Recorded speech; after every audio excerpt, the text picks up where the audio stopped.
It's competition, and it can only be one winner. It can't be two winners. It can only be one winner. So it's either gonna be you or me, and I'm gonna get you.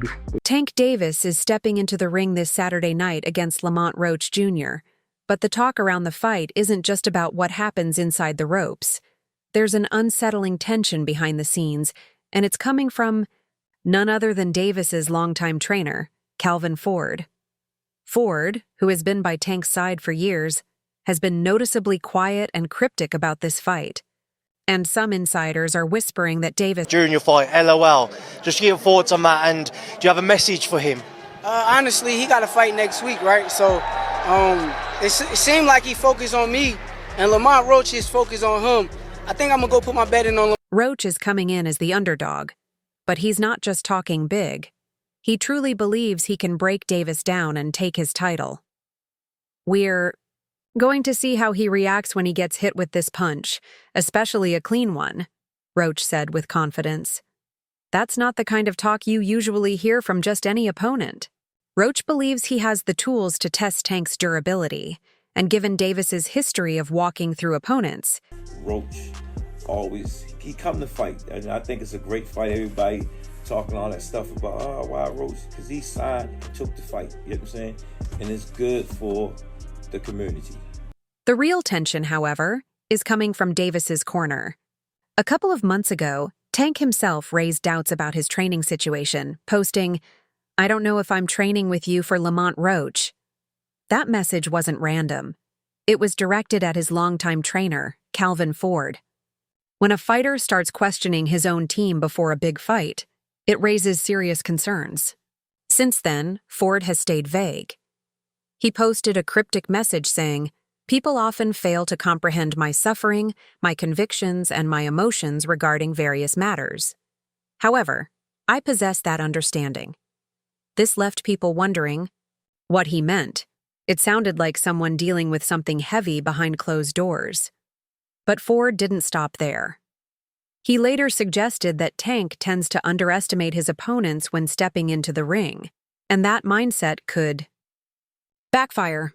Meanwhile, Roach is staying sharp and sees a real opportunity. He's aware of the chatter surrounding Davis's camp, but he's locked in and focused. Roach is fighting with nothing to lose, and sometimes that makes an opponent even more dangerous. When Roach says, "I know I have everything to match or neutralize what he brings," you start to wonder if he's seeing something others don't. Let's not forget the pressure on Davis.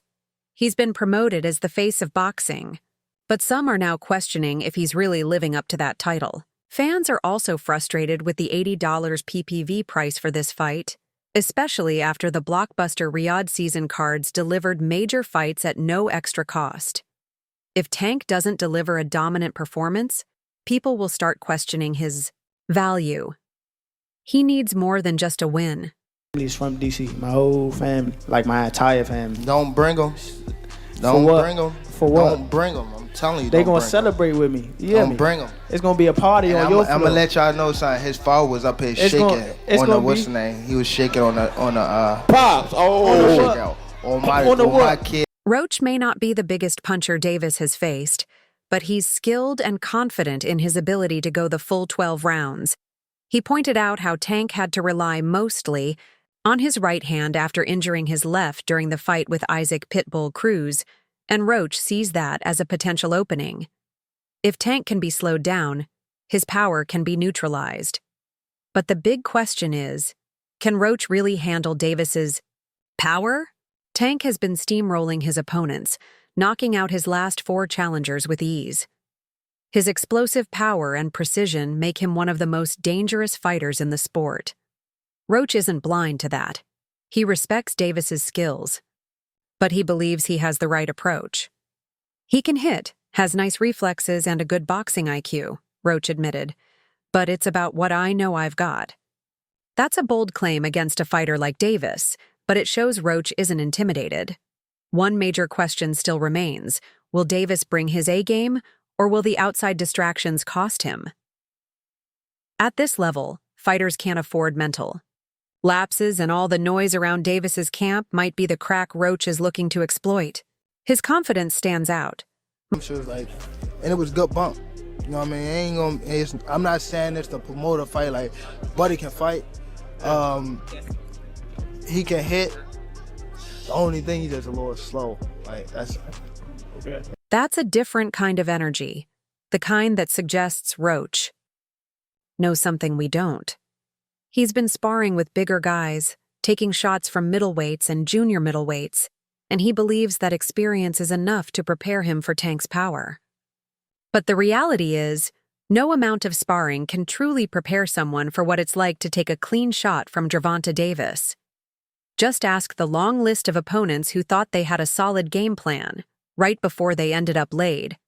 Out on the canvas, Roach says he won't. Who it is? Hey, who is the dude? Who is the dude? And that right there. It's one thing to take punches in sparring, where you have headgear and a controlled environment, but inside the ring, under the bright lights, facing a 135-pound wrecking ball like Tank Davis, everything changes. The footwork starts to slip, the hands drop, and survival instincts take over. Roach may believe he can handle it, but belief doesn't always match reality. His biggest challenge isn't just Tank's power, it's Tank's ability to adapt. Davis isn't just a knockout artist, he's a smart, calculated finisher. He spends the first few rounds reading his opponent, letting them get comfortable, and then he strikes. If Roach isn't careful, he could walk right into something he never sees coming. 9th round. What? I say 9th round. You said 9? Yeah. What's your response to that, Lamont? Look, he got scared. Look. He looked at 9. I'm telling you, you saying you going down in a 9? Another problem for Roach is that even if he makes it to the final bell, he still might not win. Boxing isn't just about landing punches, it's also about how those punches look. If both fighters are landing a similar number of shots, judges tend to favor the one whose punches do more visible damage. Davis's shots shake his opponents, even when they're blocking, and you can see the impact. Roach might outwork Tank in some rounds, but if Tank lands the harder, more dramatic shots, that's what the judges will remember. On top of that, the rivalry between Crawford and Davis is becoming a tangled mix of personal and professional tension. Crawford's accusations of arrogance and bravado go beyond normal trash talk. He seems genuinely disgusted by Davis's personality and attitude. Davis, in return, doesn't hold back, throwing sharp comments and painting Crawford as someone desperate for attention. It's unlikely this war of words will end soon. Both men are too proud and competitive to back down. While Davis is focused on his upcoming title defense, he's likely keeping an eye on Crawford's comments. And Crawford, despite the looming Canelo fight, doesn't seem ready to let this beef go. Any talks with Tank's team? They reached out, but we told them to come back with an offer. And as far as that, we ain't heard nothing since then. Me and him fighting each other, we'll seal the deal on the kings of that division. Whether or not Davis and Crawford ever share the ring, or even the same room, again remains to be seen. But one thing is certain. This rivalry has already delivered plenty of drama, and the boxing world is watching closely to see what happens next. Interestingly, Tank Davis accused Terence Crawford of chasing money with the Canelo fight, while Davis himself is eyeing a huge payday in Saudi Arabia for a potential bout against Devin Haney. His recent comments make it clear, Davis isn't just in it for the boxing. He's also chasing status, luxury, and as he put it, 2, 3, or 4 Ferraris. While Crawford's move to fight Canelo in Riyadh is seen as a legacy-defining challenge, Davis's approach comes off more like negotiating a fantasy shopping spree. His willingness to work with Turki Al-Sheikh, the man behind Saudi Arabia's mega-fight movement, is already stirring debate. During a conversation on the A Safe Place podcast, Davis made his stance clear. If he's going to fight Devin Haney on Saudi soil, the price has to be sky high. They said I would fight Devin, and then they said Devin was their chosen one, Davis explained. So now they have to pay me extra because I already know what I'm going for. The message... Obviously, you and Tank, and that's something that I feel like has built up for years. Yeah, I mean, the fight has been built up for years, and at the end of the day, if he want the fight, he could have the fight because he's the WBA fake champion. He's not the, he has the Mickey Mouse belt. Davis's comments also hinted at his distrust of how boxing decisions are made when big money and big names are involved. He practically accused Saudi organizers of stacking the deck in Haney's favor, saying, "If I don't knock him out, you're going to give the fight to him." That's not just a jab at Haney, it's a swipe at the whole system. It's rare for a fighter to speak so openly about concerns over biased judging, especially when huge paychecks are on the line. What makes this even more ironic is Davis's previous stance. Not long ago, he seemed uninterested. Somebody asked Lomachenko. No. All right. Turkey said he got your 2 Ferraris ready. What you think about that? Oh, Turkey said he got your 2 Ferraris ready. I need 3 now. Yeah. Tank is singing a different tune now. His shift in attitude is almost comical. One minute he's criticizing Crawford's decision to fight in Riyadh, and the next he's listing off luxury car demands, positioning himself for his own trip to the desert. Turki Alalshik's strategy of pouring massive sums into boxing has already attracted some of the sport's biggest names. Fury and Usyk's 2-fight series brought them record paydays, and Canelo's deal is reportedly worth enough to make anyone reconsider their boxing future. Davis clearly sees the dollar signs, but he's framing his interest as more of a demand for respect than just chasing money. Still, the line between earning respect and cashing in is blurring quickly in this case. Devin Haney's name... If not, y'all gonna give it to him. So that's what made me like, oh yeah, I see what's going on. So now, give me 2 or 4 or 3 Ferraris. If not, ain't no point in me going over there for. Y'all got the money. Haney and Davis have been circling each other for years, with fans and analysts eagerly waiting for the day they finally face off in the ring. But Tank's comments suggest that the fight wouldn't just be between him and Haney, it would be him against the entire Saudi boxing machine. His criticisms of how fights are managed in Saudi Arabia seem to serve both as a negotiation tactic and a warning shot. He wants everyone to know that if the fight happens, he's walking into hostile territory with his eyes wide open. He mapped out Shakur's next 3 fights, and the third one is GervontaDavis. He must be sending not the 3 Ferraris that your boy wanted. He probably gonna send him a couple Ferrari mechanics so they can build him his own Ferrari factory. He was being sarcastic, like he said, because, Turkey was already with Devin. He was making it seem like... Despite the bravado and posturing, Davis did throw a small bone of respect to Turki Alalshik. "I'm only grateful for the money he's put in," Davis said. But even that praise came with a caveat. He added that organizers need to be smarter and understand the sport better so that fights are fair. It's the kind of comment that will likely stir more controversy in a sport where money often dictates outcomes. Davis is essentially calling for transparency, while at the same time demanding enough cash to... I want to be someone like Devin, talk all that trash and then overlook my opponent and then get knocked out. Tank, Martin was really confident in this press conference today that not only is he going to secure a win, but that he's going to get a knockout. How much of that do you think is false confidence? Then there's the question of whether Davis truly believes Haney is the favorite in the eyes of Saudi organizers. By calling Haney their chosen one, Davis may be setting the stage to discredit any potential loss before the fight even happens. It's a classic move in boxing, undermining the legitimacy of your opponent's support system so that, win or lose, you come out looking like the hero, but it's also a risky strategy. If Davis ends up fighting Haney in Saudi Arabia and doesn't get the knockout he's predicting, his words may come back to haunt him. The boxing world has always been full of drama, but Davis's latest comments take the spectacle to a new level. Still I'm being real. So hold on. Yeah. When you look at like Devin Haney's situation when he went to go sue Ryan Garcia, is that do you?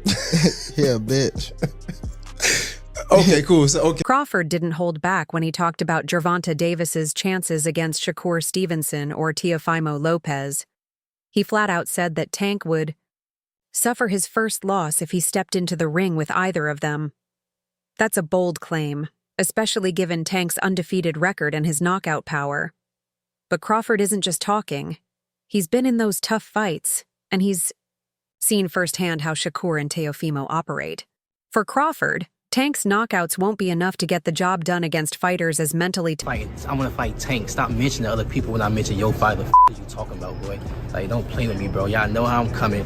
Tank, if you wanna fight, send me a contract, bro. Tank, you know.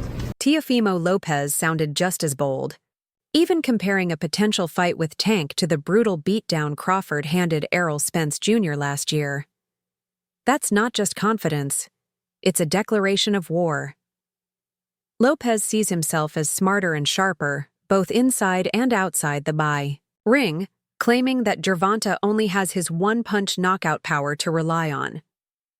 Lopez is convinced he's already a better fighter than what the world has seen from him so far. Keyshawn the one that can crack their Gervonta code? Gervonta can be beat easily, man. Ooh. Yeah, we hear you say he could be beat easily. Why? Yeah, he could be beat easily because he's just a basic type of dude with a lot of power. If you know boxing like I know boxing, you can take away that power from you and shit. You know what I'm saying? Young fella. Then there's Shakur Stevenson, who's been chasing Tank for what feels like forever. He's fed up. The way he talks, it's clear he doesn't think Tank has any real intention of stepping into the ring with him. Shakur doesn't hold back, calling Tank a weird human being and saying he doesn't respect him. If that's not fuel for a future showdown, what is? He also pointed out that Turki Alalshik could easily bankroll the fight. Basically, Shakur is I thought he was a tremendous talent. I still think he is.